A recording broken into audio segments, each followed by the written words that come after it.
राधे राधे भक्तजनों, आज आप सुनेंगे एक राजा और रानी महादेव परमेश्वर की व्रत कथा। एक राजा 12 धर्मात्मा, अन्यायकारी और परमेश्वर का भक्त था। उसने ठाकुर जी का मंदिर बनवाया और एक ब्राह्मण को उसका पुजारी घोषित किया। वो ब्राह्मण 12 सदाचारी, धर्मात्मा और संतोषी था। वो राजा से कभी कोई याचना नहीं करता था। राजा भी उसके स्वभाव पर बहुत प्रसन्न था। उसे राजा के मंदिर में पूजा करते हुए 20 बरस गुजर गया। उसने कभी भी राजा से किसी प्रकार का कोई प्रश्न नहीं किया। राजा के यह एक लड़का पैदा हुआ। राजा ने उसे पढ़ा लिखा कर विद्वान बनाया और 12 होने पर उसकी शादी एक सुंदर राजकन्या के साथ कर दी। शादी करके जिस दिन राजकन्या को अपने राजमहल में लाए, उस रात्रि में राजकुमारी को नींद नहीं आई। वो इधर उधर घूमने लगी। जब अपने पति के पलंग के पास आई तो क्या देखती है कि हीरे जवाहरात जड़ित मूठे वाली एक तलवार बड़ी है। जब उस राजकन्या ने देखने के लिए वो तलवार मयन में से बाहर निकाली, तब तीक्ष्ण धार वाली और बिजली के समान प्रकाश वाली तलवार देखकर वो डर गई। वो डर के मारे उसके हाथ से तलवार गिर पड़ी और राजकुमार की गर्दन पर जा गिरी। राजकुमार का सिर कट गया और वो मर गया। राजकन्या पति के मरने का बहुत शोक करने लगी। उसने महादेव परमेश्वर से प्रार्थना की कि हे प्रभु, मुझसे अचानक यह पाप कैसे हो गया। पति की मृत्यु के मेरे ही हाथों हो गई। आप तो जानते ही हैं, परंतु सभा में मैं सत्य ना कहूँगी, क्योंकि इससे मेरा माता पिता और सास ससुर को कलंक लगेगा और इस बात पर कोई विश्वास भी नहीं करेगा। प्रात काल में जब पुजारी कुएं पर स्नान करने आया तो राजकन्या ने उसको देखकर विलाप करना शुरू किया और इस प्रकार कहने लगी, मेरे पति को कोई मार गया है। लोग इकट्ठा हो गया और राजा साहेब आकर पूछने लगे, किसने मारा है। वो कहने लगी, मैं जानती तो नहीं कि कौन था, परंतु उसे महादेव जी की मंदिर में जाते देखा था। राजा समेत सब लोग महादेव के मंदिर में आया तो ब्राह्मण को पूजा करते हुए देखा। उन्होंने उसको पकड़ लिया और पूछा, तूने राजकुमार को क्यों मारा। ब्राह्मण ने कहा, मैंने राजकुमार को नहीं मारा, मैंने तो उनका राजमहल भी नहीं देखा है। इसमें ईश्वर साक्षी है। बिना देखे किसी पर अपराध का दोष लगाना ठीक नहीं है। ब्राह्मण का तो कोई बात नहीं सुनता था। कोई कुछ कहता था तो कोई कुछ कहता था। राजा के दिल में बार बार विचार आता है कि यह ब्राह्मण निर्दोष है, परंतु बहुतों के कहने पर राजा ने ब्राह्मण से कहा, मैं तुम्हें प्राण दंड तो नहीं देता, लेकिन जिस हाथ से तुमने मेरे पुत्रा को तलवार से मारा है, तेरा यह हाथ काटने का आदेश देता हूँ। ऐसा कहकर राजा ने उसका हाथ कटवा दिया। इस पर ब्राह्मण बड़ा दुखी हुआ और राजा को अधर्मी जाने उसे देश को छोड़कर चला गया। वहाँ वो खोज करने लगा कि कोई विद्वान ज्योतिषी मिले तो बिना किसी अपराध हाथ काटने का कारण उससे पूछूं। किसी ने उसे बताया कि काशी में एक विद्वान ज्योतिषी रहते हैं। तब वो उनके घर पर पहुंचा। ज्योतिषी कहीं बाहर गए थे। उसने उनकी धर्म पत्नी से पूछा, माता जी, आपके पति ज्योतिषी जी महाराज कहाँ गए हैं? तब उस स्त्री ने अपने मुख से अयोग्य असहाय दुर्वचन कहे, जिनको सुनकर वो ब्राह्मण हैरान हुआ और मन ही मन कहने लगा कि मैं तो अपना हाथ काटने का कारण पूछने आया था, परंतु अब इनका ही हाल पहले पूछूंगा। इतने में ज्योतिषी आ गए। घर में प्रवेश करते ही ब्राह्मणी ने उनके दुर्वचन कहकर उनका तिरस्कार किया, परंतु ज्योतिषी जी चुप रहे और अपनी स्त्री को कुछ भी नहीं कहा। तदंतर वो अपनी गद्दी पर आ बैठे। ब्राह्मण को देखकर ज्योतिषी ने उनसे कहा, कहिए ब्राह्मण देवता, कैसे आना हुआ? आए तो था अपने बारे में पूछने के लिए, परंतु पहले आप अपना हाल बताइए कि आपकी पत्नी अपनी जुबान से आपका इतना तिरस्कार क्यों करती है, जो किसी से भी नहीं सहा जाता है और आप सहन कर लेते हैं। इसका कारण क्या है? यह मेरी स्त्री नहीं, मेरा कर्म है। दुनिया में जिसको भी देखते हो, अर्थात भाई, पुत्रा, सीसा, पिता, गुरु, संबंधी, जो कुछ भी है सब अपना कर्म ही है। यह स्त्री नहीं, मेरा किया हुआ कर्म ही है और यह भोगे बिना कटेगा नहीं। अपना किया हुआ जो भी कुछ शुभ अशुभ कर्म है वो अवश्य ही भोगना पड़ता है। बिना भोगे तो सैकड़ों सैकड़ों कल्पों के गुजरने पर भी कर्म नहीं टल सकता है। इसलिए मैं अपने कर्म में खुशी से भोग रहा हूँ और अपनी स्त्री की ताड़ना भी नहीं करे, ताकि आगे इस कर्म का फल ना भोगना पड़े। महाराज, आपने क्या कर्म किया था? सुनाइए। पूर्व जन्म में मैं कौआ था और मेरी स्त्री गाधी थी। इसकी पीठ पर फोड़ा था।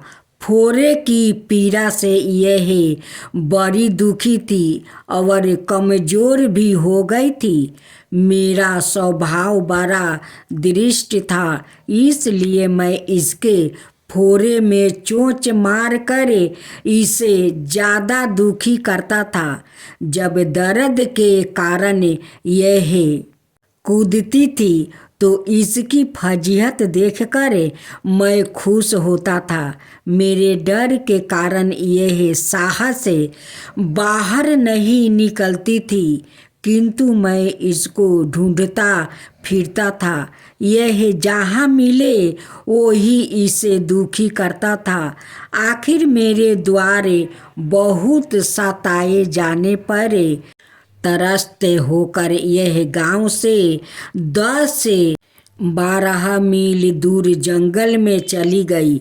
वहाँ गंगा जी के किनारे संघन वन में हरा हरा घास खाकर और मेरी चोट से बचकर सुखपूर्वक रहने लगी। लेकिन मैं इसके बिना नहीं रह सकता था। इसको ढूंढते ढूंढते मैं उसी वन में जा पहुंचा और वहाँ इसे देखते ही मैं इसकी पीठ पर जोर जोर से चोंच मारी तो मेरी चोंच इसकी हड्डी में चुभ गई। इस पर इसने अनेक प्रयास किया, फिर भी चोंच नहीं छूटी। मैंने भी चोंच निकालने का 12 प्रयत्न किया मगर ना निकली। पानी के भय से ही यह दुष्ट मुझे छोड़ेगा, ऐसा सोचकर यह गंगा जी में प्रवेश कर गई। परंतु वहाँ भी मैं अपनी चोंच निकाल ना पाया। आखिर में यह बड़े प्रवाह में प्रवेश कर गई। गंगा का प्रवाह तेज होने के कारण हम दोनों बह गया और बीच में ही मर गया।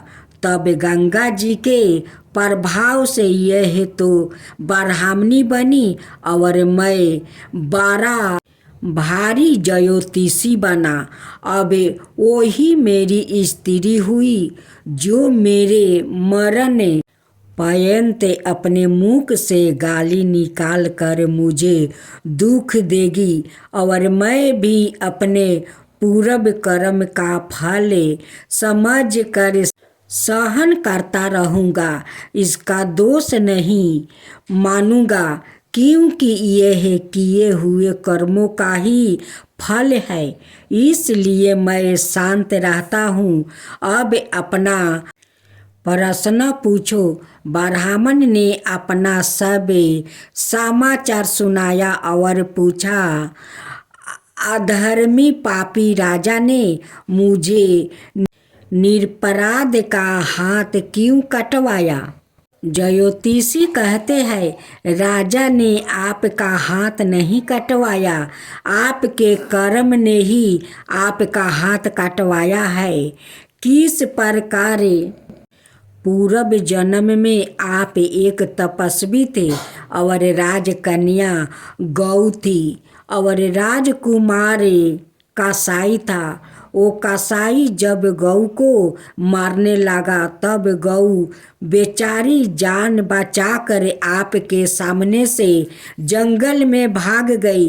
पीछे से कसाई आया और आपसे पूछा कि इधर कोई गाय तो नहीं गया है? आपने प्रण कर रखा था कि झूठ नहीं बोलूँगा। अत जिस तरफ गाय गई थी उस तरफ आपने हाथ से इशारा किया तो उस कसाई ने जाकर गौ को मार डाला। गंगा के किनारे वो उसकी चमड़ी निकाल रहा था। इतने में ही उस जंगल से शेर आया और गऊ और कसाई दोनों को खाकर गंगा जी के किनारे ही उनकी हड्डियाँ उसमें बह गई। गंगा जी के प्रताप से कसाई को राजकुमार और गौ को राजकन्या का जन्म मिला और पुण्य जन्म किए हुए उस कर्म ने एक रात्रि के लिए उन दोनों को इकट्ठा किया। क्योंकि कसाई ने गौ को हंसिया से मारा था, इसी कारण राजकन्या के हाथों अनायास ही तलवार गिरने से राजकुमार का सिर कट गया और वो मर गया। इस तरह अपना फल देकर कर्म निवृत्त हो गया। तुमने जो हाथ का इशारा रूप कर्म किया था उस पाप कर्म ने तुम्हारा हाथ कटवा दिया है, इसमें तुम्हारा ही दोष है, किसी अन्याय का नहीं। ऐसा निश्चय करे सुख पूर्वक रहो। कितना सहज है ज्ञान युक्त जीवन यदि हम इस कर्म सिद्धांत को मान ले और जान ले तो पूर्व कीर्ति घोर से घोर कर्म का फल भोगते हुए भी हम दुखी नहीं होंगे, बल्कि अपने चित्त की समता बनाए रखने में सफल होगा। भगवान श्री कृष्ण इस समताओं के अभ्यास को ही समताओं योग संबंधित करते हैं, जिसमें दृढ़ स्थिति प्राप्ति होने पर मनुष्य कर्म बंधन से मुक्त हो जाता है। जन्म मरण सब दुख सुख भोगा, हानि लाभु प्रिया, मिलन वियोग काल कर्म बस ओही गोसाई, बरबस रहती दिवास की नाई। जय शिवा ओमकारा, प्रभु हरे शिवा ओमकारा, ब्रह्मा विष्णु सदा शिव अर्धंगिनी धारा। ओम जय शिवा ओमकारा, एकानन चतुरानन पंचानन राजे, शिव पंचानन राजे, हंसासन गरुड़ासन विषवाहन साजे। ओम जय शिवा ओमकारा, दो भुज चार चतुर भुज दस भुज अति सोहे, तीनों रूप निरखता त्रिभुवन जन मोहे। ओम जय शिवा ओमकारा, अक्षर माला बने माला मंदी माला तारी, चंदन मृग मद सोहे बोले सुभिकारी।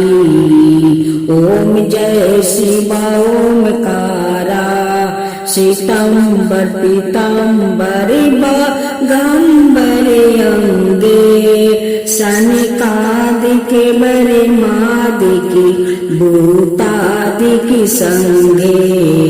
ओम जय शिवा ओमकारा, करिके मध्यम कमंडल चक्र त्रिशूल धरता, जग करता जग भरता जग पालन करता।